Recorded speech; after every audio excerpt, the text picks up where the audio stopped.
मंगलाचरण करेंगे।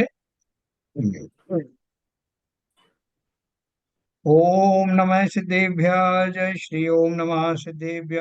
जय श्री ओम नमः सिद्धेभ्य। मंगल भगवान वीरो मंगलम गौतम गणि मंगलम मुकुंद कुंदाद्यो जैन धर्मोस्तु मंगलम सर्व मंगल मांगल्यम सर्व कल्याण कारकम प्रधानम सर्वधर्माणां जैनं जयतु शासनम जैनं जयतु शासनम जैनं जयतु शासनम। मोक्ष मार्ग प्रकाश का तीसरा अधिकार हमारा चल रहा है, जिसमें हमने विभिन्न कर्मों के उदय से होने वाला जो दुख है उनके बारे में जाना, और उनकी उनके कारण उन्होंने दुख की जो जाति है, किस प्रकार का दुख उनसे होता है वो जाना, और उनसे निवृत्ति होने का जो सच्चा उपाय है वो हमने जाना। चारों घातिया और चार अघातिया कर्मों के बारे में हमने जाना, और सबके अंत में जब हमने उनसे प्रत्येक दुख का निवृत्ति का जो उपाय हमने समझा, वो एक ही पाया, और वो था सम्यक दर्शन की प्राप्ति। तो इसका अर्थ क्या है कि मिथ्यात्व या मोह हमारे लिए वही सबसे बड़ा शत्रु है। सबसे बड़ा दुख का जो प्रदायक है वो मोहिनी कर्म ही है। और मोहिनी कर्म का जन दोनों दर्शन मोहिनी और चारित्र मोहिनी के कारण जीव अनादि काल से दुखों को पा रहा है। वो दुखों की उसकी विविधता हमने पढ़ी, और इसके बाद हम दुखों की जो दूसरी तरह से पर्याय पढ़ रहे हैं, पर्याय की अपेक्षा से दुख पढ़ रहे हैं। है ना? पहले हमने कर्म की अपेक्षा से पढ़ा, और पर्याय की अपेक्षा से पढ़ रहे हैं, जिसमें हमने एक इंद्रिय जीवों के दुख के बारे में पढ़ा। है ना? देखो, हमने छह ढाला पढ़ी थी, तो छह ढाला में पंडित दौलत राम जी ने भी अलग अलग गतियों में होने वाले दुख, और अलग अलग जो है जाति के एक इंद्रिय आदि जीवों के जो है वो दुख, वो सब भी वहां भी ऐसे उन्होंने छह ढालों के माध्यम से वहां भी बताया था। और यहाँ थोड़ा सा उन्हीं को अपने शब्दों में आचार्य कल पंडित जी ने बताया। तो पर्याय की अपेक्षा अपन एक इंद्रिय जीवों के बारे में पढ़ रहे थे। तो एक इंद्रिय जीवों के जो दुख हैं वो हम सब जानते हैं। इसमें से कल हमने जो काफी हाईलाइट किए थे, जो लोग नहीं सुन पाए होंगे उनके सुविधा के लिए कुछ मैं उसमें रिपीट कर रहा हूँ। तो शेयर करता हूँ।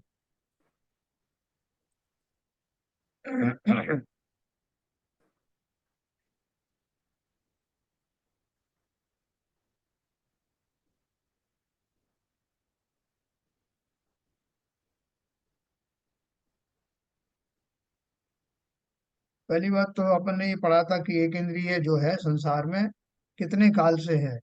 इस संसार में बहुत काल तो एक इंद्रिय पर्याय में ही बीतता है। इसलिए अनादि ही से तो नित्य निगोद में रहना होता है। फिर वहां से निकलना ऐसा है जैसे भाड़ में भुजते हुए चने का उछट जाना। है ना? थोड़े से जीव वहां से निकलते हैं ना, वो 6 महीने और 8 समय में 608 जीव निकलते हैं। इस प्रकार वहां से निकलकर अन्य पर्याय धारण करे तो त्रस में तो बहुत थोड़े ही काल रहता है, एक इंद्रिय में ही बहुत काल व्यतीत करता है। वहां इतर निगोद में बहुत काल रहना होता है, तथा कितने काल तक पृथ्वी, अप, तेज, वायु और प्रत्येक वनस्पति में रहना होता है। नित्य निरोध से निकलकर बाद में त्रस में रहने का उत्कृष्ट काल तो साधिक 2000 सागर ही है, तथा एकेंद्रीय में रहने का उत्कृष्ट काल असंख्यात पुद्गल परावर्तन मात्र है। यानी 2000 सागर के लिए मात्र हमको त्रस पर्याय मिलती है उस अनंत काल के बाद में। और वो जो 2000 सागर का समय है, उस एक एक ही उद्गल परावर्तन के सामने वो चुल्लू भर है। और यहाँ तो कितना समय गुजरता है एक इंद्रिय आदि में, हमने लिखा उत्कृष्ट रूप से असंख्यात पुद्गल परावर्तन काल तक जीव एक इंद्रियों में रहता। और पुद्गल परावर्तन कैसा है? जिसके अनंत में भाग में भी अनंत सागर होते हैं। सोचो ये हमने कब से ये दुख भोगे, कितना समय हो गया भोगते भोगते। अनंत सागर जिसका अनंत महाभाग होता है, सोचो वो पुद्गल परावर्तन, एक ही पुद्गल परावर्तन कितने वर्षों का होगा। ऐसे असंख्यात पुद्गल परावर्तन जितना समय एक इंद्रिय जाति में हमने गुजार दिया। वहां वहां एक इंद्रिय के, देखो अब एक इंद्रिय के दुख क्या है। एक इंद्रिय के ज्ञान दर्शन की शक्ति तो किंचित मात्र ही रहती है। एक स्पर्शन इंद्रिय के निमित्त से हुआ मति ज्ञान, और उसके निमित्त से हुआ श्रुत ज्ञान, तथा स्पर्शन इंद्रिय जनित अचक्षु दर्शन, जिनके द्वारा शीत उष्णादि को किंचित जानते देखते हैं। उनके पास एक ले दे के एक छोटा सा शरीर है, उस शरीर से, शरीर ही उनका स्पर्शन इंद्रिय है, उसके माध्यम से किंचित शीत और उष्ण का उन्हें जितना भी भान हो जाता है, वही उनका ज्ञान की सीमा है। तो बोल रहे हैं ज्ञानावरण दर्शनावरण के तीव्र उदय से इससे अधिक ज्ञान दर्शन उनके पाए नहीं जाते, और विषयों की इच्छा पाई जाती है जिससे महादुखी है। तथा दर्शन मोह के उदय से मिथ्या दर्शन होता है, उससे पर्याय का ही अपने रूप श्रद्धान करते हैं, अन्य विचार करने की शक्ति ही नहीं है। क्या बोल रहे हैं, उनको कितना दुख, कितना उनको होता है ज्ञान दर्शन, कि शीत उष्ण आदि को थोड़ा बहुत जान पाते हैं, और ज्ञान दर्शन तो उनके ज्यादा विशेष होते नहीं, लेकिन विषयों की इच्छा पाई जाती है जिससे वे महादुखी रहते हैं। ठीक है। तथा दर्शन मोह के उदय से मिथ्या दर्शन होता है, मिथ्यात्वी तो है ही ना वो, उससे पर्याय का ही अपने रूप श्रद्धान करते हैं, अन्य विचार करने की शक्ति ही नहीं है। एक सेकंड। ये हाँ बोलिए। ये विषयों की इच्छा कैसे पाई जाती है? हाँ हाँ हाँ हाँ। देखो, कल आप नहीं थे ना, जो हाँ, इसीलिए मैंने सोचा कि ये बात जरूर आएगी, अगर जिसने नहीं सुना है, इसलिए मैंने उसको रिपीट भी किया आज इसी के लिए। तो देखो क्या बता रहे हैं, ये प्रश्न बिल्कुल स्वाभाविक है। तो विषयों की इच्छा कैसे होगी, जिनकी इंद्रिय ही नहीं है, इंद्रिय ही एक है, तो उसको क्या विषय सुख होंगे। तो उन्होंने बोला ये केवल ज्ञान गम्य है, उनकी अदम्य असीम इच्छाएं होती हैं, विषयों की इच्छा पाई जाती है जिससे महादुखी है, तथा दर्शन मोह के उदय से मिथ्या दर्शन होता है, उससे पर्याय का ही अपने रूप श्रद्धान करते हैं। यानी वो मिथ्या दर्शन से यही मानते हैं कि जो मुझे शरीर मिला है इतना ही मैं हूँ, यही मैं हूँ। हम लोग तो पंचेंद्रिय हैं, फिर भी और दूसरे तरह के विचार कर सकते हैं, वहां उनको और कोई विचार करने की शक्ति होती नहीं। तो इसलिए जब वही शक्ति नहीं है, तो हम तो बीच में यही मान लेते हैं कि भैया ये तो शरीर अलग है, हम अलग हैं, भले ही हम उसको, मान्यता हमारी अभी भी वो काफी बनी हुई है, लेकिन कम से कम चिंतन तो कर पाते हैं। वहां तो ऐसा चिंतन करने का भी अवकाश नहीं है। और वो जो विषय रूपी इच्छाएं हैं, क्योंकि जो आत्मा हमारे पास है वही आत्मा उन जीवों की है। जैसे अशुद्ध पर्याय में होने के कारण और मिथ्यात्व में होने के कारण हम विषयों से आकुलित रहते हैं, वैसे ही भले ही वो इंद्रियां उनकी प्रकट नहीं हुई हों, किंतु जो भी उनका ज्ञान है और पर्याय को अपना स्वरूप मानने रूपी जो उनके भाव हैं, उसके कारण उस अशुद्ध अवस्था में आत्मा की रागादि से भरे पूर्ण होने के कारण उनको भी विषय बहुत होते हैं, बहुत इच्छाएं होती हैं। ये बात अलग है तो कि वो उन इच्छाओं को प्रकट नहीं कर पाते और वर्गीकृत नहीं कर पाते, लेकिन वो देखिए इच्छाएं केवल ज्ञान गम में बनी रहती। हाँ बोलिए। सर, ये कह रहा हूँ उनके द्रव्यमान और भावमान तो होता ही नहीं है, तो ये प्रेरित कहाँ से होती है इच्छा? भावमन तो है, नहीं, भावमन तो जो होता ही है, क्योंकि भावमन क्या है, भावमन वास्तव में वो आत्मा के जो प्रदेश हैं, जिन प्रदेशों के द्वारा भावों की चिंतन आदि का कार्य संपादित होता है, वो भावमन कहलाता है। वो उनका उतना ज्यादा वो प्रखर नहीं होता, उतना ज्यादा स्पष्ट नहीं होता, लेकिन आत्मा है ना, वो आत्मा का ही पार्ट होता है भावमन। तो इसलिए उसके द्वारा उनको जितनी शक्ति उघाड़ी हुई है, उघाड़ उस टाइम क्षयोक्षम है, उतनी ज्ञान आदि के द्वारा जो चिंतन कर पाते हैं, उस चिंतन में ही उन्हें अपना दुख बहुत ज्यादा दिखाई देता। जैसे मनुष्य का पर्याय में हाँ, द्रव्यमान जो कमल की तरह अष्ट कलियों की तरह होता है, वहां से भाव द्रव्यमान, हाँ, भाव द्रव्यमान प्रेरित। नहीं होता, द्रव्यमान नहीं होता। जैसे अभी मान लीजिए कि जो आदमी पढ़ा लिखा है, तो उसको चश्मा लगा देते हैं, लेकिन आंख कमजोर है, पढ़ा लिखा तो है, लेकिन चश्मा लगा दिया तो उसको कुछ दिखाई देता, वो पढ़ पाता। तो जो आदमी पढ़ा लिखा ही ना हो, तो वो पढ़ा लिखा नहीं हो, उसके चश्मा लगा दो तो क्या हो जाएगा? जो पढ़ा लिखा ही नहीं है उसको चश्मा भी लगा दो तब भी नहीं पढ़ पाएगा। उसी प्रकार से जिन जीवों का ज्ञान का उगाड़ उतना है ही नहीं, उनको अगर जो है आपने द्रव्यमन दे भी दिया तो वो क्या कर लेगा? नहीं, क्योंकि भाव, द्रव्यमान तो है ही नहीं, द्रव्यमान तो है ही नहीं वहाँ। इसलिए नहीं बोल रहा हूँ, इसलिए नहीं हाँ, है क्योंकि अगर वो मिल भी जाता तो उसका उपयोग वो नहीं कर पाता। सही है। क्योंकि उसके पीछे के जो आत्म प्रदेश हैं वो उतने सशक्त रूप से उनका ज्ञान प्रकट नहीं हुआ। जी जी। तो और आगे देखो, और आपको उसके और क्लैरिटी आएगी उसमें। अन्य विचार करने की उनकी शक्ति ही नहीं है, तथा चारित्र मोह के उदय से, ये तो हो गया दर्शन मोहना। अब चारित्र मोह के कारण क्या होता है उनको? तीव्र क्रोधादि कषाय रूप परिणमित होते हैं। आप बोलोगे ये क्या विचित्र बात है, उनको एक इंद्रिय जीवों को क्या क्रोध आएगा? तो वो क्रोध को कैसे प्रकट करेंगे? ना तो उनकी आंखें हैं बड़ी बड़ी, कल अपन ने बात करी थी कि जो जिन आंखों से हम लाल करके और धोखे देखते हैं तो वो समझ जाते हैं कि ये क्रोध में आ गया, या हमारे हाथ पैर हिलने लगते हैं, कांपने लगते हैं, हम दुर्वचन कहने लगते हैं, उससे लगता है कि हमें क्रोध आ गया। वो अपने क्रोध का व्यक्तिकरण कैसे करेंगे? हमें व्यक्त नहीं कर पा रहे हैं तो हम क्या ये मान लें कि उनके क्रोधादि कषाय होते ही नहीं है? तो वो बोल रहे हैं कि उनके सबके होते हैं, केवल ज्ञान गम है, आगे भी आएगा। तो वो तो हो गया उनका चारित्र मोहिनी। पहले हमने दर्शन मोहिनी के माध्यम से वो इतना ही मानते हैं कि जो मेरी जो शरीर है यही मैं हूँ। उसके आगे वो बियॉन्ड उसके बाद सोच ही नहीं सकते, वेद विज्ञान करने का तो सवाल ही नहीं। और साथ में उनको इच्छाएं भी बहुत होती हैं, इच्छाएं पूर्ति होती नहीं तो उनको फ्रस्ट्रेशन होता है। वो फ्रस्ट्रेशन को हम खेद भी कहते हैं, क्रोध भी कहते हैं, झुंझलाहट भी कहते हैं, बहुत सारी चीजें होती हैं। तो सबका एक सामूहिक स्वरूप सभी जीवों में पाया जाता है। तो उनको चारित्र मोह के उदय से तीव्र क्रोधाधिक कषाय रूप परिणमित होते हैं। क्योंकि उनके केवली भगवान ने कृष्ण नील कापोत यह तीन अशुभ लेशा ही कही हैं। मतलब इतनी ही कही, मतलब ऊपर की शुभ लेशाएं तो उनके होते ही नहीं, पीत पद्म और शुक्ल।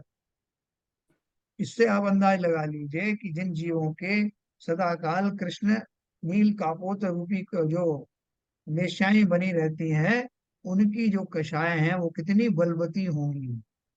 यहाँ पर एक प्रश्न उठता है सर, हाँ। जब उनके क्या नाम है चारित्र मोह इतना तीव्र होता है, हाँ। कृष्ण वेश्या के अलावा नील कपोत तो होने का प्रश्न ही नहीं उठता है। नहीं, कृष्ण नील कापोत थोड़े से भाव बदलते हैं ना, देखो।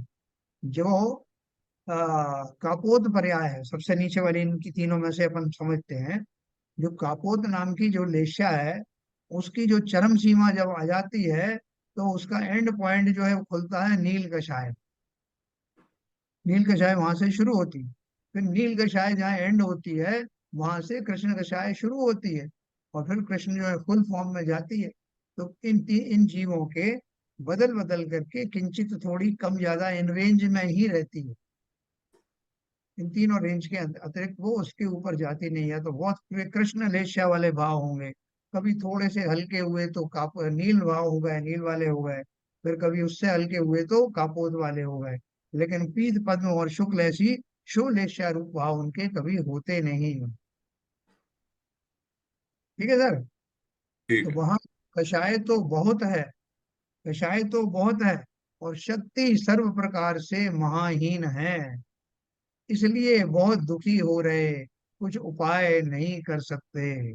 जैसे हम बूढ़े हो गए, अब बूढ़े होने के बाद हाथ पैर अशक्त हो गए, हमें किसी के ऊपर इतना क्रोध आ रहा है, बच्चों पर भी आ रहा है कि खींच के उनको एक चांटा जमाया जाए, लेकिन हमारे हाथ पैर स्वयं ही कांप रहे हैं, तो हम क्या कर लेंगे? हमें बहुत सारी चीजों पर बहुत गुस्सा आता है, बहुत फ्रस्ट्रेशन होता है, समाज के ऊपर होता है, जो राजकाज लोग चला रहे हैं उनके ऊपर होता है, देश के ऊपर, परिवार के ऊपर, परिवारजनों के ऊपर। हम बहुत सी बातों से सहमत नहीं है कि हमको देखो किन हालों में हमने बच्चों को पाला और उन्होंने हमारा क्या कर दिया, तो बहुत गुस्सा आता है। लेकिन क्या कर लोगे? शरीर अशक्त हो गया, आप पर वो निर्भर रहे नहीं, तो अंदर ही अंदर जो खेद, झुंझलाहट और क्रोध होता है, उसे हम फ्रस्ट्रेशन भी कहते हैं, वो अंदर ही पी के रह जाते हैं। तो वो, उसकी सीमा नहीं है। जवानी में इतना क्रोध नहीं आया जितना बुढ़ापे में आता, क्योंकि अब मैं अशक्त हो गया, कोई मेरी सुनता नहीं है, मैं कुछ कर भी नहीं पाता। तो ये सारा जो क्रोध है, क्रोध के सारी फॉर्म समझ लेना, खीज, झुंझलाहट, फ्रस्ट्रेशन, है ना, ये सारी चीजें उसी के अंतर्गत आती हैं। तो बोल रहे हैं वहां कषाय तो बहुत है और शक्ति सर्व प्रकार से महाहीन है, इसलिए बहुत दुखी हो रहे हैं, कुछ उपाय नहीं कर सकते। ये केंद्रियों की बात चल रही है। यहाँ कोई कहे कि ज्ञान तो किंचित मात्र ही रहा है, फिर वे क्या कषाय करते हैं? जिनके ज्ञान ही इतना कम है, उनकी कषाय क्या हो? किसी ने प्रश्न किया। समाधान है, ऐसा कोई नियम तो है नहीं कि जितना ज्ञान हो उतनी ही कषाय हो। ज्ञान तो जितना क्षोभक्षम हो उतना होता है। जैसे किसी अंधे बहरे पुरुष को ज्ञान थोड़ा होने पर भी बहुत कषाय होती दिखाई देती है? अंधा है और बहरा है, अब उसको आंख से दिखाई नहीं दे रहा है, तो उसको कौन, उसके शत्रु बाहर खड़े हुए हैं, कौन उसके मजाक बना रहा है, ये सब वो देख ही नहीं पा रहा। इसी तरह से उसके बगल में ही खड़े होकर कोई गाली दे के चला जाए, उसको सुनाई नहीं पड़ा। तो क्या इन अंगों के असहाय होने के कारण उसकी कषायों में मंदता हो जाएगी? क्योंकि वो तो उसकी चारित्रिक दशाएं हैं जो उसको उस पर्याय में, उस समय, उन अवस्थाओं में वैसी कषाएं बनी हुई हैं, कर्मों के उदय के कारण बनी हुई हैं। और वो अंधा हो जाए, बहरा हो जाए, तो उससे उसकी कषाएं कम थोड़ी होंगी, बल्कि उल्टा हो सकता है कि उसको एक साथ में बैकग्राउंड में खींच भी चलती है, भैया ये सब लोग तो खुद को अच्छे से देख सकते हैं, कोई पिक्चर देख रहा है, कोई दृश्य देख रहा है, कोई कहीं कहीं जा रहा है, हम अंधे हैं, हमें तो कोई ले जाएगा तो चले जाएंगे, नहीं तो कौन ले जाता। उसको इस बात का जो है दीनता भी आती है, जो उसकी जो नेगेटिव मानकशाएं है वो भी आती है, और जिन लोगों ने उसको साथ नहीं दिया, उस हिसाब से ट्रीट नहीं कर रहे हैं, उनके ऊपर क्रोध भी आता है। तो ये जो अंधा और बहरा होना या अंगहीन होना, इसके कारण उसकी कषाय में कमी नहीं आती, या तो सामान्य उतनी ही रहती जितनी औरों की है, या फिर उससे ज्यादा भी हो सकती है। तो इसलिए उन्होंने कहा कि जैसे किसी अंधे बहरे पुरुष को ज्ञान थोड़ा होने पर भी बहुत कषाय होती दिखाई देती है, उसी प्रकार एक इंद्रिय के ज्ञान थोड़ा होने पर भी बहुत कषाय का होना माना गया है। हाँ, तो ये हमारे सब जो एक प्रश्न। शंका है सर इसमें। हाँ बोलिए। एक्चुअली ज्ञान का और कषाय का कुछ तो लिंक फिर से होना चाहिए। मतलब एक्चुअली ठीक है, अगर ज्ञान नहीं है एक इंद्रिय के लेकिन फिर भी कषाय है, लेकिन जो पुरुष है जो कि उससे हायर लेवल पर का ज्ञान है, तो उसमें कषाय ज्यादा होती है, क्योंकि उसको ये सब पता होता है कि भाई ये मायाचारी करके उसको निपटा सकता हूँ, अपने उद्देश्य को हल कर सकता हूँ, या मैं मान करता हूँ। अब वो मान वगैरह कैसे आएगा? मतलब ज्ञान की वैसी मान आता है कि अच्छा मैं इसको इस पद पे आ गया, मेरे पास इतना पैसा है, अगर ज्ञान नहीं तो फिर ये भावना कैसे आएगी? देखो। मैं थोड़ा बोलूं सर इस पे। हाँ बोलिए। तो देखिए, ये जो कसाई के लिए ना, ज्ञान की बहुत ज्यादा कोई जरूरत नहीं होती। हमारा जितना लिमिटेड ज्ञान होता है, छोटा सा भी ज्ञान होता है, उसमें ही हम सारी कसाई और वो सब कुछ कर सकते हैं। और जैसे जैसे ज्ञान बढ़ता जाता है, वैसे वैसे उस हिसाब से कसायों का, हमारी जो कसायों के तरीके चेंज होते जाते हैं। तो चलो। मतलब ये नहीं कह सकते कि हम लोग को जो हमारा लिमिटेड ज्ञान है उससे कसाई नहीं होगी। जितना भी ज्ञान है, खाने का, नहाने का, धोने का, जितना भी है, उसमें भी बहुत ज्यादा कसाई हो सकती है।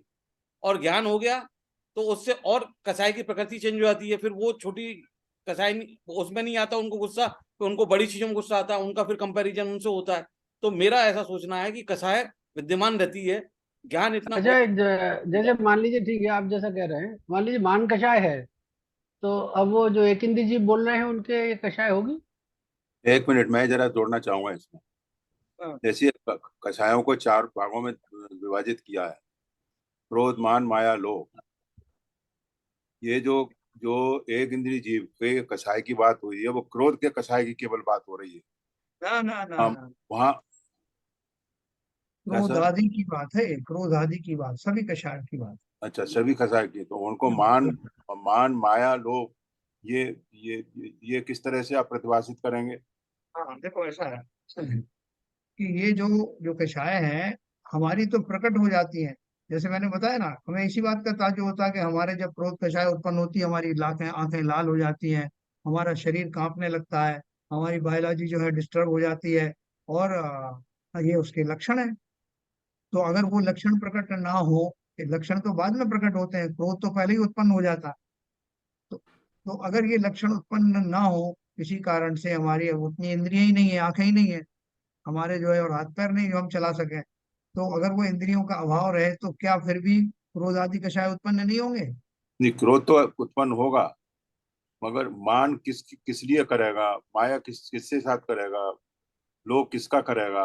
ये हाँ, जो तीन तीन कसाई के तीन तीन पर्याय हैं, उनकी बात हो रही है। क्रोध की बात तो मैं मानता हूँ, उसको क्रोध आएगा, और क्रोध कसाय उसकी, मतलब जो कृष्ण, नील और कपोत, ये तीनों कैटेगरी की आपने समझाया, वो हो गई। हाँ, मगर मेरा क्या प्रश्न ये है, मान, माया, लोभ, वो जब उसको ज्ञान इतना उसका वाड़ हुआ ही नहीं है, बिल्कुल तो बताता वो हूँ। मान, माया, लोभ किस लिए करेगा? वो मान जीव। कषाय जो है किसे कहते हैं? मान कषाय दोनों तरह की होती है ना। अपने स्वरूप से जो जैसा मैं हूं उससे ज्यादा मानना, वो भी मान कषाय है। अपने को उससे कम या हीन मानना, वो भी मान कषाय है। हाँ, ठीक है, वो जो मायाचारी। एक मिनट सब बताता हूँ। तो वो जो एक इंद्रिय जीव है, वो जो है अपने आप को बहुत दीनहीन मानता है, क्योंकि अपनी पर्याय जन्य ही उसको, जितनी पर्याय में जैसा शरीर मिला है, वो मानता है कि यही मेरा लिमिटेशन है। और चूंकि वैसे तो उसकी जो ज्ञान गुण की अपेक्षा से वो जीव अनादि काल से अपने बारे में जो कुछ भी जानता है, जितना भी ज्ञान का उगाड़ है उसके बारे में जान जान करके दुखी सुखी होता है। भले ही वो उसके दुख सुख के लक्षण बाहर में प्रकट ना हो, लेकिन अपने को दीनहीन मानता है। ये जो केवल ज्ञान गम्य है ये सब कषाय, तो उसके कारण से उसके अंदर में वो दुख उत्पन्न होता है। मायाचारी की आपको बात करूं तो बहुत सारे ऐसे एक इंद्रिय जीवों के बारे में गुम्मट सार में बहुत क्लियर कट दिया हुआ है कि उनकी मायाचारी के फलस्वरूप वो उन पर्यायों में होने वाले कष्टों से कैसे बचा जाए, उसमें उनके छल आदि के भाव आते हैं। अच्छा, और वो छल आदि के भाव हमारे जैसे नहीं होते, प्रकट नहीं वो होते, ठीक है, वो ऐसा किसी तरह रहते होंगे। रहते हैं। तो वो ये सब केवल ज्ञान गम है, इसलिए अपन उसमें क्वेश्चन नहीं कर सकते कि वो कैसे रहते होंगे, नहीं क्योंकि नहीं, हमारे क्वेश्चन की बात नहीं है, समझने वाली बात है। नहीं समझने बिल्कुल सही है, समझने में आना ही चाहिए। और आपने जो कहा कि क्रोध आदि कषाय की, तो बात समझ में आ गई कि फ्रस्ट्रेशन रहता है। तो जब जीव को अज्ञान रहता है, अपनी पर्याय को ही अपना स्वरूप मानता है, तो जैसे आपने वहां देखा होगा, ये जो रेलवे सिग्नल पे, कोई भी सिग्नल के ऊपर में या कहीं भी, वो जो भिखारी होते हैं ना, भिखारी स्त्रियां होती हैं खास तौर से, तो वो आपसे पहले तो बहुत कहेंगे कि तू अल्लाह के नाम पे दे दे, भगवान के नाम पे दे दे, तेरे बेटे खुश रहेंगे, तेरा फलाना हो जाएगा, ढिमका होगा। और आपने वो जरा उनका बहिष्कार किया, आपने नहीं दिया, तो वो गालियां देने लगती हैं, तेरा फला मर जाए, तेरा ये हो जाएगा, तेरा ये हो जाएगा। अब उनको ज्ञान कितना है, अपन तो उनके ऊपर में कभी क्रोध भी आ जाता है कि देखो अभी ये कैसी दुआएं दे रही थी, दूसरे पल जो इस तरह की बात कर रही है।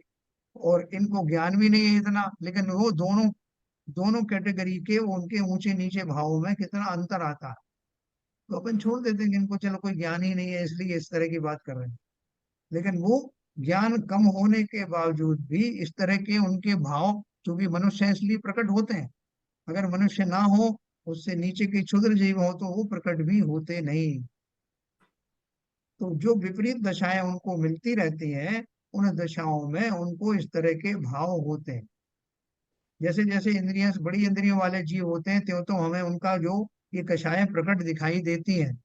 जैसे कि चींटी आदि हो जाते हैं तो जो थोड़े वो सचेत हो जाते हैं कि उनको वो गर्मी सर्दी से जो है बचने लगते हैं, कहीं से पास में ऐसी गर्मी हो तो उससे हट जाते हैं। तो वो ज्ञान उनका जो है, जो ज्ञान के कारण उनमें वो प्रकट रूप से वो कषाय दिखाई देती हैं, भय आदि दिखाई देते हैं। लेकिन जिनका ज्ञान कम होता है उनमें वो प्रकट नहीं हो पाता, लेकिन रहता अवश्य ही है, वो सारी कषाय रहती।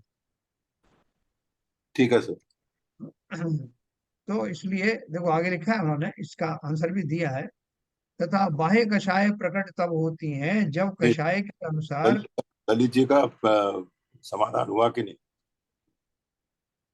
जल्दी बताएं। नहीं ठीक है। नहीं, अभी और आगे आएगा और क्लियर हो जाएगा। तथा बाह्य कषाय प्रकट तब होती हैं जब कषाय के अनुसार कुछ उपाय करे। देखो वो भी ये कह रहे हैं, बाह्य कषाय प्रकट तब होती हैं जब कषाय के अनुसार कुछ उपाय करे, परंतु वे शक्तिहीन हैं, इसलिए उपाय तो कुछ कर नहीं सकते। है, हमको जैसे फ्रस्ट्रेशन हो रहा है तो हम क्या कहते हैं, किसी से शिकायत करते हैं, अगर डांट सकते हैं तो डांट देते हैं, किसी को मार सकते हैं तो मार देते हैं, क्योंकि हमारे पास वो शक्ति भी है। जिनके पास शक्ति नहीं है और हमको मालूम है कि हमें इन बच्चों के आश्रित रहना है, अगर हम डांटेंगे तो हमारी दो रोटियां भी बंद हो जाएंगी, तो हम चुपचाप पड़े रहते हैं, लेकिन अंदर ही अंदर घुटते रहते हैं ना। तो ऐसे ही उन जीवों का है। बाह्य कषाय जब प्रकट होती है जब कषाय के अनुसार कुछ उपाय करे, परंतु वे शक्तिहीन हैं, इसलिए उपाय कुछ कर नहीं सकते, इसलिए उनकी कषाय प्रकट नहीं होती। जैसे कोई पुरुष शक्तिहीन है, उसको किसी कारण से तीव्र कषाय हो, परंतु कुछ कर नहीं सकता, इसलिए उसकी कषाय बाह्य में प्रकट नहीं होती, वह अति दुखी होता है। उसी प्रकार एक इंद्रिय जीव शक्तिहीन हैं, उनको किसी कारण से कषाय होती है, परंतु कुछ कर नहीं सकते, इसलिए उनकी कषाय बाह्य में प्रकट नहीं होती, वे स्वयं ही दुखी होते। और आगे आगे सुनिए। तथा ऐसा जानना कि जहाँ कषाय बहुत हो और शक्तिहीन हो, वहाँ बहुत दुख होता है, और ज्यों ज्यों कषाय कम होती जाए तथा शक्ति बढ़ती जाए, त्यों त्यों दुख कम होता है ना। ये तो सीधा फार्मूला है कि आपकी कषाय कम हो जाए और आपकी शक्ति बढ़ती जाए, तो आपको छोटा मोटा क्रोध के कारण भी आए, थोड़े से आपके कोई विपरीतताएं भी आए, आप थोड़ी ठीक कर लेंगे यार, सब हो जाएगा, सब हो जाएगा। वहां आपको वो कषाय भी बहुत ज्यादा बलवती नहीं है, लेकिन जितनी भी है आपके पास सामर्थ्य भी है उनसे जूझने का, लड़ने का, सब तरह से अपने को समझाने का। तो यहाँ तो उनका क्या है, एक इंद्रियों के कषाय बहुत और शक्तिहीन है, इसलिए एक इंद्रिय जीव महा दुखी हैं, उनके दुख वे ही भोगते हैं और केवली जानते हैं। जैसे सन्निपात के रोगी का ज्ञान कम हो जाए और बाह्य शक्ति की हीनता से अपना दुख प्रकट भी ना कर सकें, परंतु हैं तो महादुखी ही। सन्निपात जो है के दौरे पड़ते हैं ना, सर जैसे थोड़ा इसको पागल। सर इसको जो दुख को कषाय को के साथ साथ शक्ति से लिंक किया है हाँ, कि अगर हाँ, कम कषाय कम है और शक्ति अधिक है तो दुख कम होगा। हाँ, लेकिन अगर कषाय ही कम है तो भी दुख कम हो। हाँ, हाँ, बिल्कुल बिल्कुल कम होगा। तो शक्ति से क्यों रिलेट किया है इसको? शक्ति ने इसलिए रिलेट किया कि जो उन्हें एक इंद्रिय से के बारे में जवाब देना था कि उनकी शक्ति जो है एकदम हीन है और कषाय बहुत ज्यादा है। जैसे अपन देखो शक्ति से क्या मतलब ये क्या है, कि जैसे आपके सामने कोई एक छोटा सा कोई एक जानवर आपके सामने आके खड़ा हो जाए, तो आपको उसे देख के ज्यादा डर नहीं लगेगा, आप बोले, छोटा सा मेरे आगे मेरा क्या कर लेगा। तो सहन वो करने जो की शक्ति सर। आपको भैया सहन करने की शक्ति है और आपको अपने बल के बारे का एहसास है, इसलिए आप समझ लेते हैं एक छोटी मोटी चीजों से क्या होगा। मान लीजिए आपको एक दिन भोजन नहीं मिला, तो आप बोले, कोई बात नहीं यार, कौन से मरे जा रहे हैं, अपन अभी नहीं मिलता फिर मिल जाएगा। लेकिन जिनको दूर दूर तक कोई उम्मीद ही नहीं है, ना ऐसा चिंतन कर पा रहे हैं, शक्ति का अर्थ हाथ पैरों की शक्ति से ही नहीं है, चिंतन की शक्ति भी है। एक एक मैनेजमेंट का एक उदाहरण है, मैनेजमेंट हाँ वाले हमेशा देते हैं उसको। जी। पामेरियन कुत्ता होता है एक, और एक शेपर्ड, जर्मन शेपर्ड होता है। तो जर्मन शेपर्ड होता है, उसको जब उसके मालिक के साथ चलता है ना तो उसको पट्टा लगाने की जरूरत नहीं पड़ती है, और वो इतना लंबा चौड़ा होता है, गधे की माफिक होता है, इतना लंबा चौड़ा होता है, और वो एक तरफ ही देखता हुआ निकल जाएगा तो वो देखता भी नहीं है। अब मालिक को चलेगा, और वही पामेरियन को आप यदि मालिक के साथ चलता है तो उसको रस्सी से बांधना पड़ता है, और वो ऐसा सा खिंचा जाता है कि गर्दन, और हर आदमी पे भौंकता है, और मतलब रस्सी से अपना सिर निकाल निकाल के ऐसा, मतलब ऐसा पता नहीं उसको इतना क्रोध, इतना चिल्लबो करता है कि जैसा पता नहीं क्या नहीं कर लेगा वो। तो मतलब मैनेजमेंट में कभी भी ये एक उदाहरण दिया जाता है कि जिसके पास शक्ति है उसको मतलब किसी की चिंता नहीं है, वो चलता चला जाता है, जैसा हाथी को भी बोलते हैं, हाथी किसी की तरफ देखने की जरूरत नहीं है, वो अपने अपने चालते चलते चला जाता है, और वही कुत्ते भौंकते हैं। तो ये कमजोर और शक्ति का मतलब ऐसा मैनेजमेंट में देते हैं, तो वो इसलिए कि जिसके पास शक्ति है वो मालूम है उसको कि मेरे पास शक्ति है, तो ही तो डोंट, ज्यादा केयर नहीं करता वो चीजों की। छोटी मोटी चीजें अब हाथी के शरीर पे एक चींटी रेंगने लगे तो उसको क्या फर्क पड़ेगा? वो उसको पता भी है कि अगर चींटी रेंग रही है तो क्या हो गया। तो वो ये तो शारीरिक शक्ति की बात है। आंतरिक शक्ति की भी अगर आप बात करें, हमारे पास ऐसी ज्ञान की शक्ति है जिसके द्वारा हम सब तरह का चिंतन कर सकते हैं, अपने को संभाल सकते हैं, दूसरों को सांत्वना दे सकते हैं, शरीर के रूप से भी, मन से, वचन से, काया से, तीनों तरह की शक्ति का प्रयोग करके जो सामने खड़ा हुआ संकट हम उसको आंक सकते हैं। करें इसमें क्या बड़ी बात है, ठीक है, हो गया तो हो गया। लेकिन वो जो एक इंद्रिय जीव है, ना तो उनको उतना ज्ञान है, ना ही कोई शारीरिक शक्ति है, वो अवश्य अपने आप को दुखी महसूस करते हैं और अनंत गुना महसूस करते हैं। ये सिंपल फार्मूला। देखो ने एक उदाहरण दिया है, जैसे सन्निपात के रोगी का ज्ञान कम हो जाए, सन्निपात किसे कहते हैं? पैरालिसिस। नहीं, सन्निपात मेरे ख्याल से कुछ वायु का रोग है, जैसे पागल जैसा हो जाता है जिसको, उसको जो फिट्स कोमा आ में मेरा जाता है। शंका पूरी नहीं हुई। हाँ, इसमें जो शक्ति वाली बात है, अगर मान ली शक्ति ज्यादा है और पुरुष को इसका ये है, तो उसी की वजह से कषाय डेवलप हो जाएगी उसको। तो मैं भाई शक्तिशाली हूँ बेस तो ज्ञान फंडामेंटल, कषाय हो जाएगी उसको।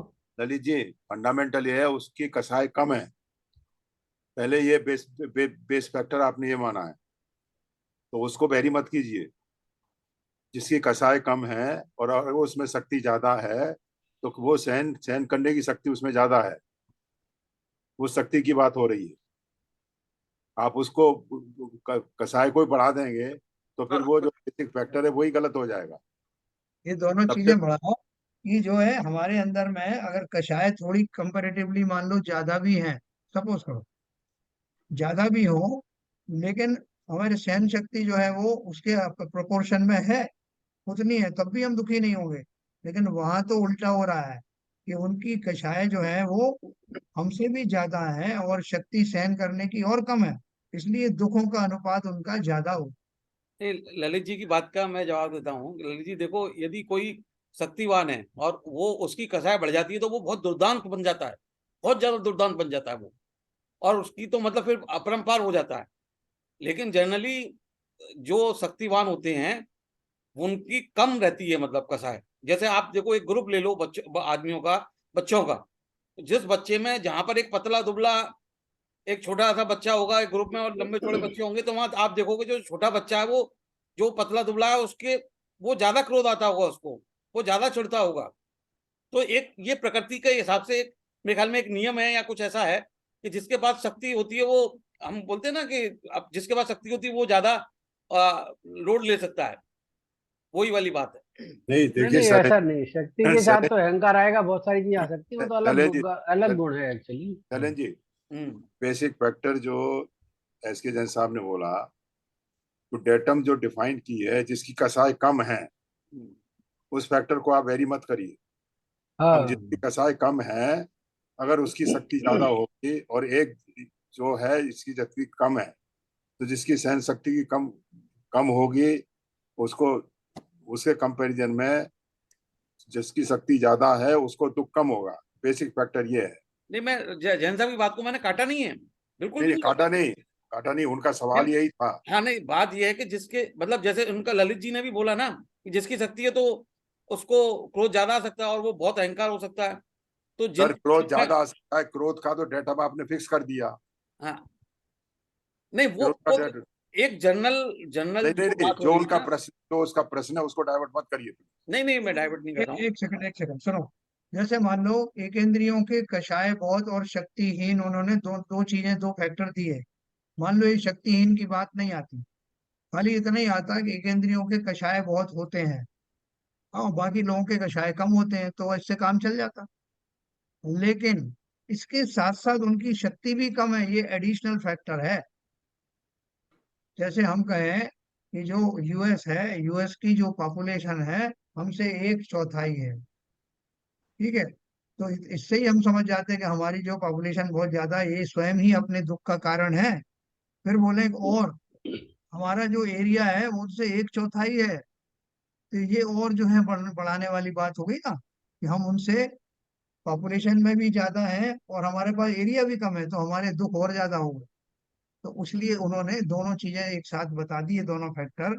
अगर वो इतना ही कहते एक इंद्रियों के कषाय बहुत होते हैं, तब भी आपका काम हो जाता। हमारे मुकाबले में उनकी जो है वो जो कषाय बहुत होती हैं, वो क्यों होती हैं वो केवल ज्ञान गम में उन्होंने बता दिया।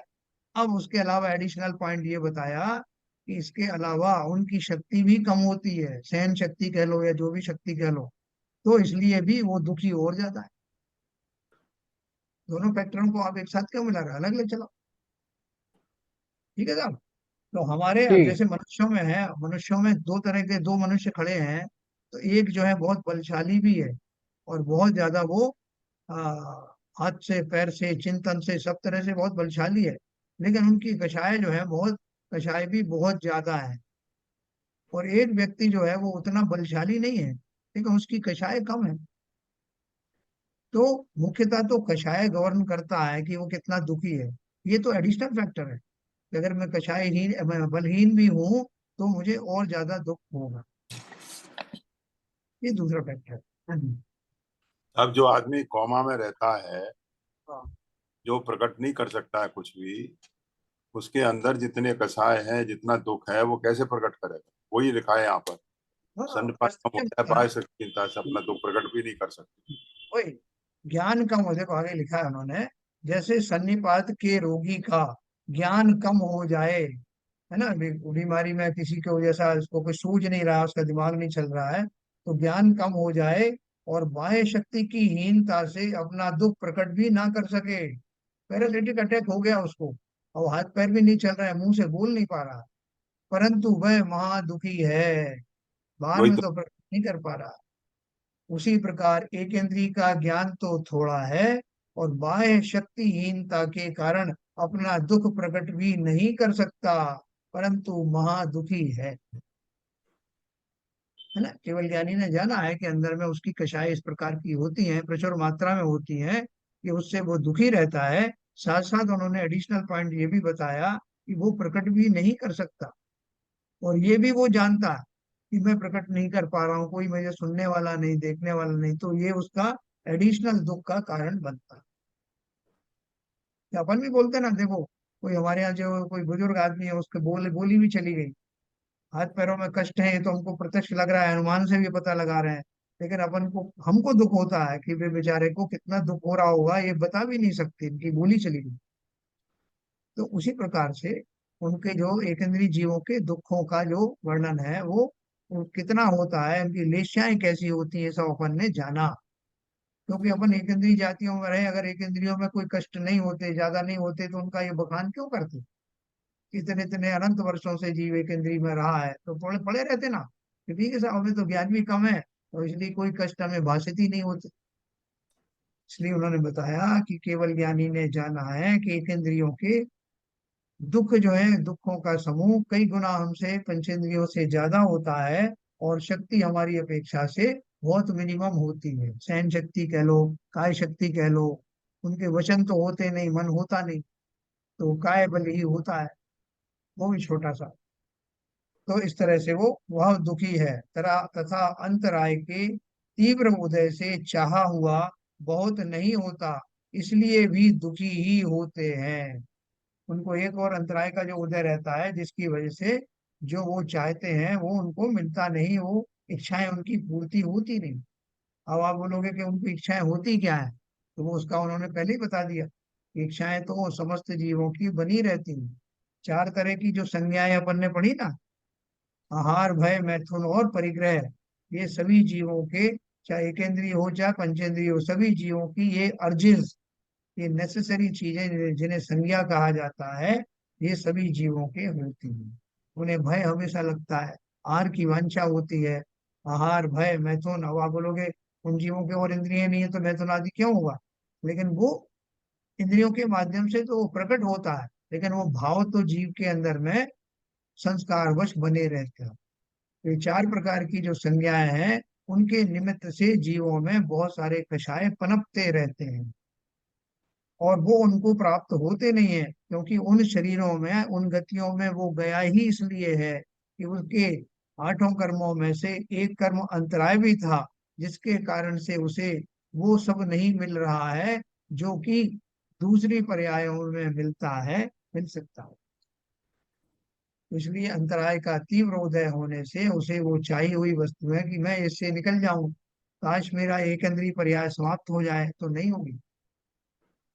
तो इसलिए भी दुखी ही होते हैं। सभी कर्म साथ में है, उसके साथ में अंतराय का उन्होंने विशेष बताया, और आगे और बताया, तथा अघाती कर्मों में विशेष रूप से पाप प्रकृतियों का उदय है ना। पाप और पुण्य प्रकृतियां किसमें होती है? घातीय कर्मों में होती है कि अघातिया में होती है, या दोनों में होती है? अघातिया में वेदनी में होती है। अघातिया में, दोनों, अघातिया के सभी कर्मों में पुण्य और पाप प्रकृतियों का उदय होता है, मैं भी बताऊंगा आपको। लेकिन घातीय कर्मों की तो समस्त प्रकृतियां पाप प्रकृतियां ही होती हैं। तो जब हम पुण्य की बात करते हैं ना, थोड़ा सा पुण्य कर ले साहब, थोड़ा पुण्य कमा ले, तो हमारे घाती कर्मों में कुछ नहीं फर्क पड़ने वाला। हमने बहुत सारे दान आदि दिए, हमने बहुत सारे जो है पूजा प्रसंग किए, तो हमें कहाँ लाभ पहुंचेगा? हमारा जो है साता वेदनी कर्म का बंध हो सकता है। हम उच्च नीच गोत्र में से उच्च गोत्र में उत्पन्न होंगे, अगली पर्याय में जाएंगे तो, है ना। नाम कर्म का जब उदय होगा तो शरीरों में तरह तरह के विविधताओं और रंग भरे जाएंगे, जो अनुकूल होंगे, आयु लंबी होगी। ये सब जो अघातिया कर्म है, उसमें ही पुण्य आदि प्रकृतियां काम करती हैं। लेकिन वो जो घातिया कर्म है, उनमें कुछ फर्क नहीं पड़ता। इसलिए आपको बहुत जगह शास्त्रों में या बहुत सारे कहते पाए जाएंगे कि भैया ये पूजन पाठ से कुछ होने वाला नहीं। तो अपन को बहुत गुस्सा आता है कि खुद तो पूजन करते नहीं और हमको ये बोल रहे हैं कि पूजन पाठ से कुछ, तुम क्या समझो? क्यों नहीं होता? बहुत कुछ होता है, होता है। लेकिन वो जो कहने वाला किस एंगल से कह रहा है, उसको समझना। हमारे इन सब शुभ कार्यों से अवश्य ही साता आदि का बंध होगा। अघातिया कर्मों की जो पुण्य प्रकृतियां हैं, उन वो हमारी बंधेगी।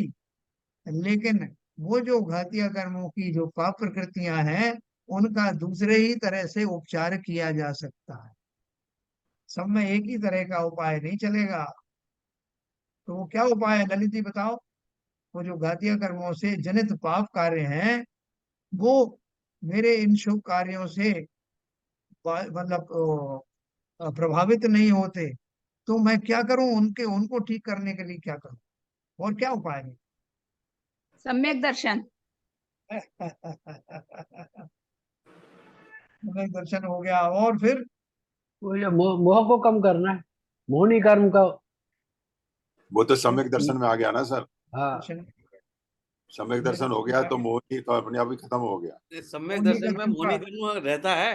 अनंत अनंतावंदी खत्म हुई। हाँ, हाँ, अनंतानुबंधी खत्म हुआ, तो सम्यक दर्शन प्रकट हुआ, मिथ्यात्व चला गया, अनंतानुबंधी कषाय चली गई। बाकी कषाय तो बाकी हैं। बाकी तो बाकी। तो ये ललित जी ने सही तो कहा, मोहिनी कर्म मतलब उनका मतलब चारित्र मोहिनी से था। क्या सर, ठीक है ना? जी। चारित्र मोहिनी तो अभी बाकी है। तो वो मेरा जो है, जो शुभ कामों से, शुभ कार्यों से चारित्र मोहिनी चला जाएगा क्या? नहीं चला जाए। है? नहीं जाएगा। ले जाए। वो तो तो क्या पुण्य कर्म, करूं मैं? वो तो पुण्य बनेगा फिर भी आपका उसके कर्म लिए तो तो बनता है। दीक्षा लेनी पड़ेगी। समता आपको भाव, समता भाव में। आपको बुखार आ रहा है और आपको बीपी भी हाई है, तो एक गोली से काम चल जाएगा क्या? वो गोली चाहिए सर। दोनों गोली खानी पड़ेगी आपको, एक से नहीं चलेगा साहब। खा तो रहा हूँ बुखार की दवाई, तो बीपी कैसे नहीं ठीक हो रहा? तो दोनों ही चाहिए। इसका अर्थ क्या है? इस पर्याय में, मनुष्य पर्याय में रह के मुझे पूजन आदि का भाव भी आए बिना नहीं रहता, और वो इस भूमिका में एक तरह से आवश्यक भी है, षट आवश्यक के रूप से समझो, कैसे भी समझो। और दूसरा, उस वातावरण के बनने के बाद चारित्र मोहिनी का इलाज करने के भाव भी आ सकते हैं। इसलिए वो इनडायरेक्टली तो मेरा सहाय हो सकता है, लेकिन डायरेक्ट दवा करनी पड़ेगी, बीपी की, शुगर की, इसकी, उसको आपको डायरेक्ट लेना पड़ेगा। तो जब मेरा शुभ कर्म, अशुभ भाव करने का उदय हो, तो खूब स्वाध्याय करो, खूब पूजन करो, और ये चिंतन करो इन पूजनों में क्या लिखा है। पूजन में खाली उन तीर्थंकरों की पूजा, व्यक्ति पूजा नहीं है। उन्होंने क्या अचीव किया, कैसे अचीव किया, कैसे प्राप्त किया, पूजन में ही भरा हुआ है। शास्त्रों की तो बात ही अलग है। तो उनके माध्यम से मुझे जानकारी लेकर के, जैसे किसी ने बोला आप बीपी है तो ये गोली खा लेना, आपको शुगर है तो ये गोली खा लेना, मुझे ज्ञान हो गया ना। तो वो गोलियां खाने का ज्ञान मुझे शुभ भावों के माध्यम से, स्वाध्याय आदि के माध्यम से होने लगता है। वो खाली पढ़ने से कुछ नहीं हुआ, खाली पूजन करने से कुछ नहीं हुआ, उनके द्वारा निर्देशित उपायों को करने से ही होगा। इसलिए दोनों में से एक भी आपने मिस कर दिया। अब आप जैसे कोई मन बोले कि ठीक है साहब, तो हम वो घातिया का इलाज कर लेंगे, अघातिया तो कोई ज्यादा बड़ी बात है नहीं, वो अपने आप हो ही जाएंगे ठीक, और पूजन आदि के जो जरूरत है ही नहीं, अभिषेक पूजन इनके क्या जरूरत है, मैं डायरेक्ट चिंतन करूंगा। तो करो ना चिंतन, अगर आप डायरेक्ट वहां तक पहुंच सकते हो तो किसने आपको रोका?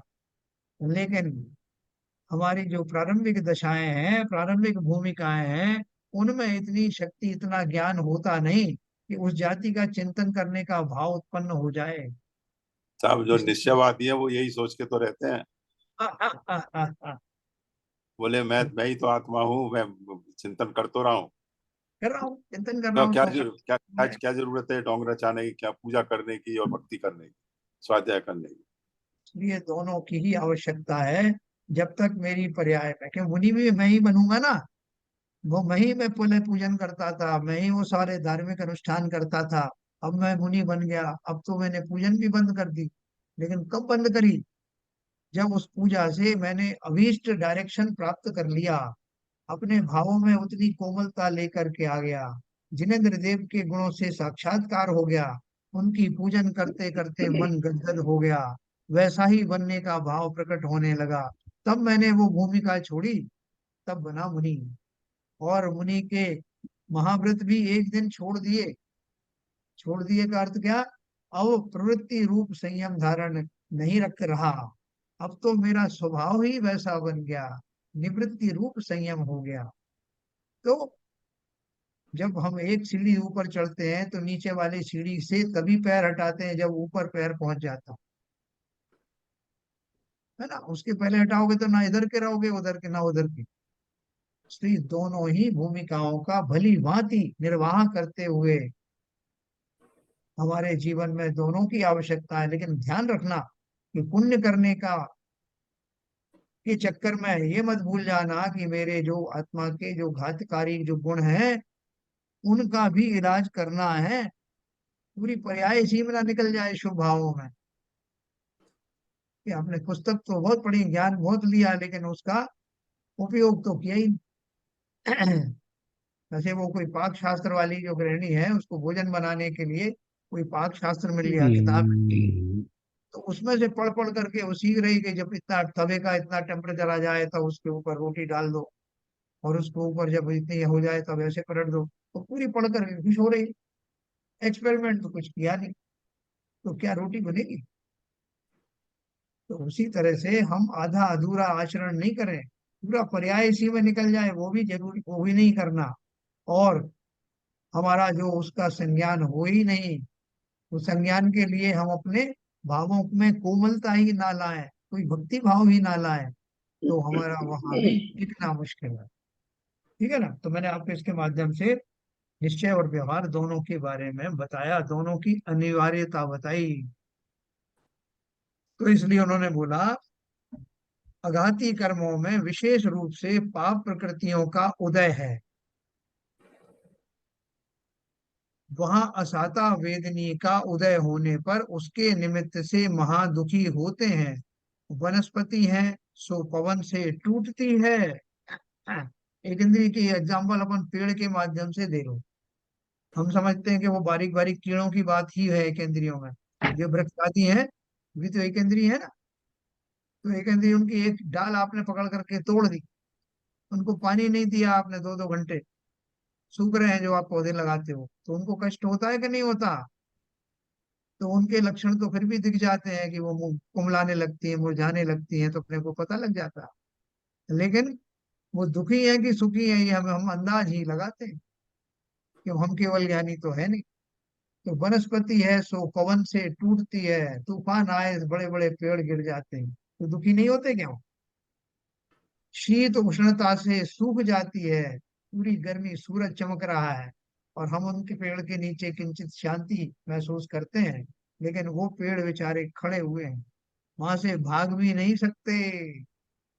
कितना कष्ट उन्हें होता होगा, कैसा मन में आता होगा कि काश हम यहाँ से भाग पाते।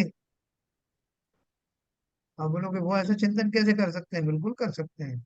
आत्माएं तो है ना, भागने का भाव तो उनको भी आता, भय संकट में दुखी होने का भाव तो उनको भी आता। जल ना मिलने से सूख जाती है, अग्नि से जल जाती है। वनस्पति की बात हो रही जो एक इंद्रिय है, उसको कोई छेदता है, भेदता है, मसलता है, खाता है, तोड़ता है, इत्यादि अवस्था होती है। उसी प्रकार यथा संभव पृथ्वी, पृथ्वी आदि मतलब पृथ्वी काय आदि की भी अवस्थाएं होती हैं। बृहस्पति काय के बारे में आपने पढ़ा, इसी तरह के अग्नि काय, वायु काय, जल काय, इनके बारे में सोचना। हम उबाल देते हैं पानी को, रासुक किया तो हमने पहले क्या किया, छाना, तो छानने से कौन से जीव निकले, बोले तरस जीव निकले साहब। तो उनका जल काय के जीव जल ही है जिनका शरीर, उनका क्या हुआ, उनको जब गर्म किया तो क्या हुआ, बोले साहब वो हट जाते हैं, चले जाते हैं। ऐसा हम बाद में अपने आप को समझाने के लिए कहते हैं, कहाँ चले जाते हैं, उनमें तो चलने की शक्ति भी नहीं। मार डालते हैं हम उनको प्रासुक के नाम पर, क्योंकि ऐसा हमारी पर्याय में उनका वो करना भी आवश्यक है।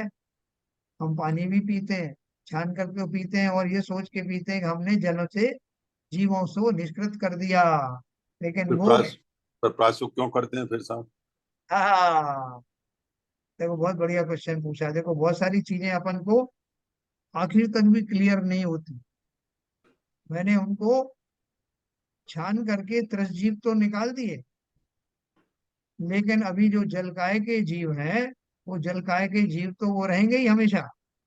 अब उनमें जो त्रस्काय के जीव जल्दी से पैदा ना हो जाएं, क्योंकि एक घड़ी, एक अंतर मुहूर्त में फिर से वो त्रस्काय के जीव उसमें उत्पन्न हो जाते, अगर वो सेम टेम्परेचर रहा तो प्रसव करने में मैं उनको किंचित गर्म कर लेता हूँ, तो उस वातावरण में जिसमें वो दोबारा उत्पन्न हो सकते हैं, वो वातावरण कुछ समय के लिए टल जाता।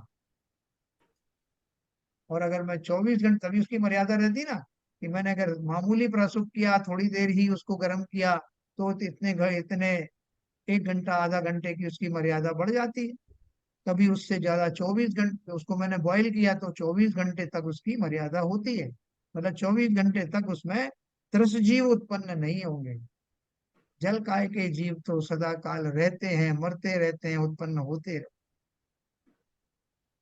तो क्या उपाय है, ये हम जो इतना सब जो उपयोग कर रहे हैं, जो जीव सहित जल है उसका सेवन कर रहे हैं, तो उससे बचने का एक ही उपाय है, और वो उपाय है कि अपनी जरूरतें कम करके कम से कम उन वस्तुओं का सेवन करूं। यही एक उपाय है। जल ढोलना, इधर उधर फैला देना, बिना बात के डाल देना, इसीलिए तो वो हम बहुत सारे लोग बोलते हैं कि गंधोदक का भी निर्माण उतना ही करो जितना बहुत आवश्यक है। जरूरत से ज्यादा हम पौधों में भी डाल के आते हैं तो वहां पर भी त्रस्त जीव कितने घूम रहे होते हैं। कुछ तो दिखाई देते हैं जैसे चींटी आदि, कुछ दिखाई भी नहीं देती, तो बारीक मच्छर आदि में बैठे होते हैं इनकी जड़ों में। और हमने थोक में अपने भगोना भर के पानी उसमें डाल दिया और हम बड़े प्रसन्न हैं, हमने साहब गंधोदक का विसर्जन करके आ गए। कितने जीवों की आहुति दे करके हमने वो अपॉर्चुनिटी पाई। हमको ये लगा कि हमने बहुत पुण्य कमाया। लेकिन कहा, हमारे आलोचना पाठ में लिखा है ना, क्रिया बिनु पाप उपाय। हमने प्रॉपर बिना विवेक के कार्य किया, मान रहे थे बहुत पुण्य का बंद हुआ, लेकिन हमारे खाते में मालूम पड़ा कि पुण्य का तो एक कण गया, ज्यादातर पाप का ही बंद हुआ। बहुत सावधान रहना भैया, ये क्रियाएं करते हुए कहीं पुण्य की जगह पाप की बंद ना हो जाए, तो होता रहता। तो इसलिए उन्होंने एक वनस्पति काय का उदाहरण दे करके बताया। जैसे उस वनस्पति मूक है, बोल नहीं सकती, उसको होने वाले कष्ट फिर भी कुछ ना कुछ दिखाई देते हैं। अंदर के कष्ट तो हम क्या जाने। कोई उनको लकड़ी कुल्हाड़ी से काट रहा है, उनकी शाखाओं को तहस नहस कर रहा है, उनके फलों को तोड़ने के लिए पत्थर की भरमार कर रहा है। किससे कहें वो अपने दुख। ये दुखी नहीं है क्या? क्या शक्ति है उनकी, क्या सजा मिली है उनकी, अपनी जगह से चल भी नहीं सकते। तो दूसरे जीव तो फिर भी चल लेते हैं, त्रस्त जीव, ये कहाँ जाए। तो उन अवस्थाओं के होने से वे महा दुखी होते हैं। जिस प्रकार, दो लाइन में और पढ़ूंगा, जिस प्रकार मनुष्य के शरीर में ऐसी अवस्था होने पर दुख होता है, उसी प्रकार उनके होता है। वो पेड़ क्या है? उनका शरीर है। क्योंकि इनका जानपना स्पर्शन इंद्रिय से होता है, एक ही तो इंद्रिय है बेचारों के पास, और उनके स्पर्शन इंद्रिय है ही, उसके द्वारा उन्हें जानकर मोह के वश से महाव्याकुल होते हैं। है ना? हमें तो कितना ज्ञान है कि हमें कोई चीज कहा कि भाई वो गिलास उठा लो, बोलो अरे ये तो गर्म है। और फिर भी हम उसको जान करके गर्म है तब भी हम उसको उठा लेते हैं कि कोई ऐसी गर्म नहीं है कि हाथ जल ही जाए। उनको तो बेचारों को एक स्पर्शन इंद्रिय मात्र है, और उनको ऐसा विवेक भी नहीं है, सहन शक्ति भी नहीं। जिस प्रकार हाँ, मनुष्य के शरीर में ऐसी अवस्था होने पर दुख होता है, उसी प्रकार उनके होता है। स्पर्शन इंद्रिय है, उसके द्वारा उन्हें जानकर मोह के वश से महाव्याकुल होते हैं, परंतु भागने की, लड़ने की या पुकारने की शक्ति नहीं है। इसलिए अज्ञानी लोग उनको, उनके दुख को नहीं जानते हैं। अपनी बात आ गई ना, कि हम तो जानते ही नहीं और मानते ही नहीं उन्हें कोई दुख होता होगा। तथा कदाचित किंचित साता का उदय होता है, परंतु वह बलवान नहीं होता। साता का उदय आया तो आपके मन में भाव आया, ये आसपास के पेड़ों में भी थोड़ा पानी डाल दे। उस दिन उनका साता का उदय था जब मेरे अंदर भाव आया कि थोड़ी इनको खाद मिट्टी भी दे देता हूँ। थोड़े एक बेचारे धूप में रखे हुए हैं, कुछ पेड़ तो हम अंदर रख लेते हैं, तो उन्हें उनकी उस समय साता का उदय आता है, तो खाद पानी मिल जाता है, गर्मी का प्रकोप नहीं होता, सर्दी का प्रकोप नहीं होता। तो उनका साता का उदय उससे कोइंसाइड करता है। तथा आयु कर्म से इन एकेंद्रिय जीवों में जो अपर्याप्त हैं, उनके तो पर्याय की स्थिति उच्छ्वास के 18 में भाग मात्र ही है, और पर्याप्तों की अंतर मुहूर्त आदि कितने ही वर्ष पर्यंत है। ये मैं आपको कल बताऊंगा। ये पर्याप्त और अपर्याप्त अपन ने पहले पढ़ा था, उसके बारे में अपन कल समीक्षा करेंगे। और उनके जो दुख हैं अभी और भी बाकी हैं। ये सारे कर्म उनके अंदर भी आ रहे हैं, नीच गोत्र उच्च गोत्र सबकी बात होगी। तो इस तरह से हमने एकेंद्रीय जीवों में जहां हम, हमारा हेडक्वार्टर रहा है ना, हमने कितने दुख भोगे, इसकी कल्पना करने का समय आ गया है। जो हम ऐसे ने ऐसे ही इग्नोर कर देते हैं। पेड़ के नीचे खड़े हो जाएंगे साहब, ऐसा आप जलाने के लिए लकड़ी नहीं है तो जला लाओ, तोड़ लाओ, काट के ले आओ जंगल में से। इतनी आसानी से हम ये सब करते हैं। उस सब्जियों को उबाल उबाल के खाते हैं। हमारे अपने जीवन की चर्या के लिए वो आवश्यक है, लेकिन हम वो जीव बने हैं, हमें भी उबाला गया है, ये हम नहीं सोच। चलिए सर, समय हो गया, गुरुवार स्तुति करें।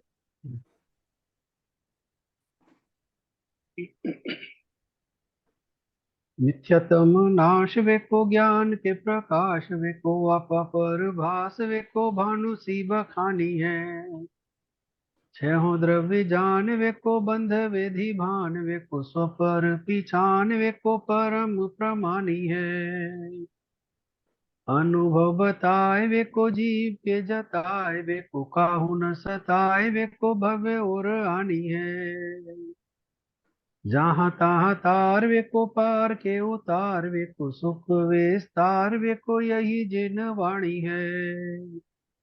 हे जिन वाणी भारती तो है जपू दिन रैन, जो तेरी शरणा गए सो पावे सुख चैन। क्या वाणी के ज्ञान से सूझे लोकालो, तो वाणी मस्तक धरो सदा देते हैं धो, सदा देते हैं धो। जिनवाड़ी माता की जय। नमो करो।